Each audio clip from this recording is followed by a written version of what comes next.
Hey, Vsauce! Michael here. A few years ago, in Minneapolis, an angry dad stormed into the retail store Target. His daughter, a high schooler, had been receiving coupons in the mail from the store for things like cribs and diapers. Was Target encouraging his daughter, a minor, to go out and get pregnant? Well, the store apologized, but a few days later they heard back from the father. He told them, "A few things have been going on in my household I was unaware of. My daughter is due in August. I owe you an apology." You see, Target's internal algorithms had been tracking and processing his daughter's purchases, and recently she had started buying different items than usual, things like certain vitamin supplements and scent-free soaps and lotions.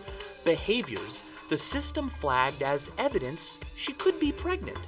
Thus, they sent her the coupons. And they were right. Without being told, Target knew that a girl was pregnant before her own father. We are tracked and followed digitally now more than ever before. We live in a world of 24/7 CCTV, browser cookies, trackable debit cards and cell phones and GPS, fingerprinting and DNA analysis. But despite all of that, every single year in the United States alone, more than 2,000 people disappear and are never found again, dead or alive. Where do missing people go? How do they disappear? What if you disappeared? And how do you know you haven't already disappeared? In many cases, missing persons are the victims of unsolved or unknown crimes. They may have suffered accidents or taken their own lives, and their bodies were never found. Or they may be perfectly fine and have simply escaped their old life, old friends and family, old debt and obligations, to start a new life somewhere else, possibly as someone else. How long would it take for people to notice if you disappeared?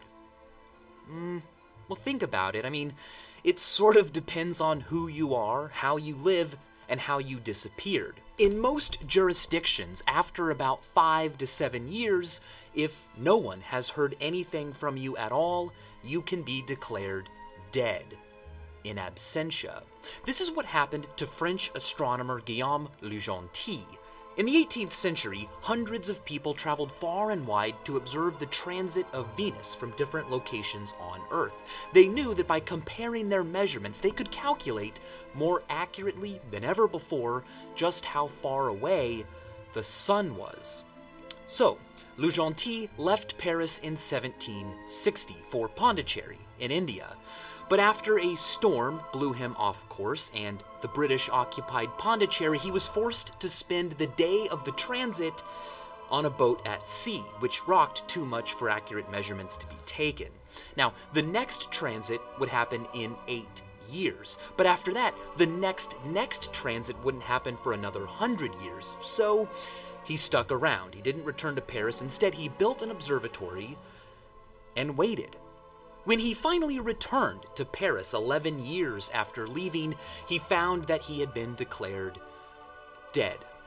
His wife had remarried, his family had plundered his belongings, and his position at the Royal Academy of Sciences had been given to someone else. He never did see the transit of Venus, by the way. On the day that it happened, the sky above him was overcast. We know the human population of Earth. Kind of. Population figures and counters are only estimations. Individuals are best accounted for by real people in their real lives. But that doesn't always happen. Earlier this year, Janet Veal passed away in her apartment in Ringwood, Hampshire. Large portions of her body were eaten by her pet cats before she was discovered weeks later. And 7 years ago, Joyce Carol Vincent was found dead on her sofa in Wood Green, or at least her skeleton was found. She had been dead for at least 3 years, and no one ever checked on her. Her television was still on. And 4 days after Timothy McVeigh bombed a federal building in Oklahoma City, taking 168 lives, a severed left leg was found in the rubble. No one knew who it belonged to. The legs of all the other victims had been accounted for, and no one else had been reported missing. DNA analysis showed that the leg belonged to Lakesha Levy, but she had already been buried with both her legs. So they dug up her corpse. She had been buried with someone else's left leg. The legs were swapped, but because her body had been embalmed, DNA in the unknown leg could not be analyzed. To this day, no one knows who that leg belongs to. The 169th victim remains a mystery. Some conspiracy theorists argue that the leg may have belonged to the actual bomber, someone besides Timothy McVeigh who was close enough to the explosion to be obliterated completely except for one leg. Regardless, what it does show is that it is possible for a person to disappear without anyone ever asking where they went. Sometimes people are reported dead or missing even when they aren't. Premature obituaries are common. Many living people already have one on file. If a famous person dies, the media, television, newspapers, magazines, well, they need a full story as soon as possible, so they prepare them ahead of time, locked away, leaving only the dates and circumstances of the death to be filled in. Makes sense, but it's awkward when they leak before the person's dead. In 2003, CNN's website accidentally carried draft obituaries for living people that could be accessed. It's embarrassing, but for the person reading their own obituary, it's a chance to do something that most of us never get a chance to do. See how you will be remembered after you're gone. Alfred Nobel invented dynamite. He made a fortune manufacturing and selling deadly weapons, cannons, and armaments. In 1888, his brother Ludwig died, but many newspapers mistakenly thought that he had died and published obituaries for Alfred Nobel. They weren't very flattering. One French paper declared, "The merchant of death is dead." Nobel read these obituaries and was so ashamed by what his legacy apparently was going to be. When he did die, he left almost all of his money to the cause of celebrating humanity. He created the Nobel Prize. Marcus Garvey wasn't so lucky. The story goes that after suffering a stroke, newspapers ran premature obituaries that were critical of him, saying he died broke, alone, and unpopular. Shocked by how negatively he was being remembered, Garvey suffered another stroke while reading his own obituary and died. In April of 2006, 5 Taylor University students died in a tragic car accident. Another student survived but was in a coma. She was identified as Laura Van Ryn. Her friend, Whitney Sierick, wasn't as lucky. She was pronounced dead. 1,000 people attended her funeral. But over the next few days, as Laura recovered, she began speaking. And when asked her name, Laura said, "My name is Whitney." The girls looked similar. It turned out Laura was the one they had buried. Later, Whitney was married in the very same church that years before had held her funeral.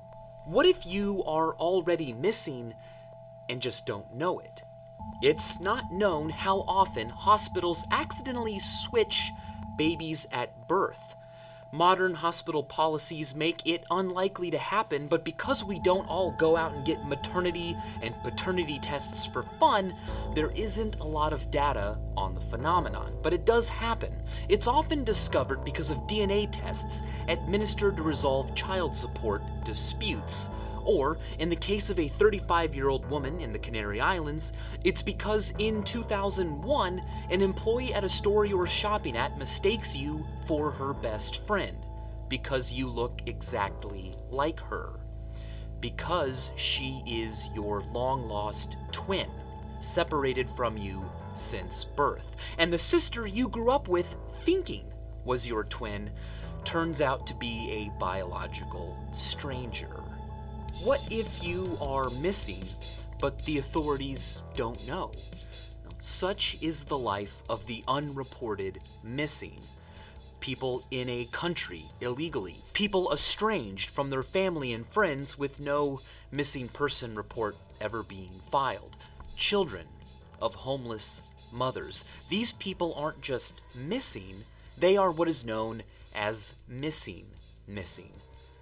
The FBI's National Crime Information Database contains approximately 50,000 reported missing children, but Outpost for Hope reports that there are more than 1 million children in America who are missing without anyone knowing they're missing. It is not against the law to go missing under your own volition. You might have debts to pay or contracts to honor, but if you are an adult, the act of disappearing is not illegal in and of itself. You have the right to go missing. But believing that no one would miss you? That is ridiculous and unscientific. Statistics would suggest otherwise.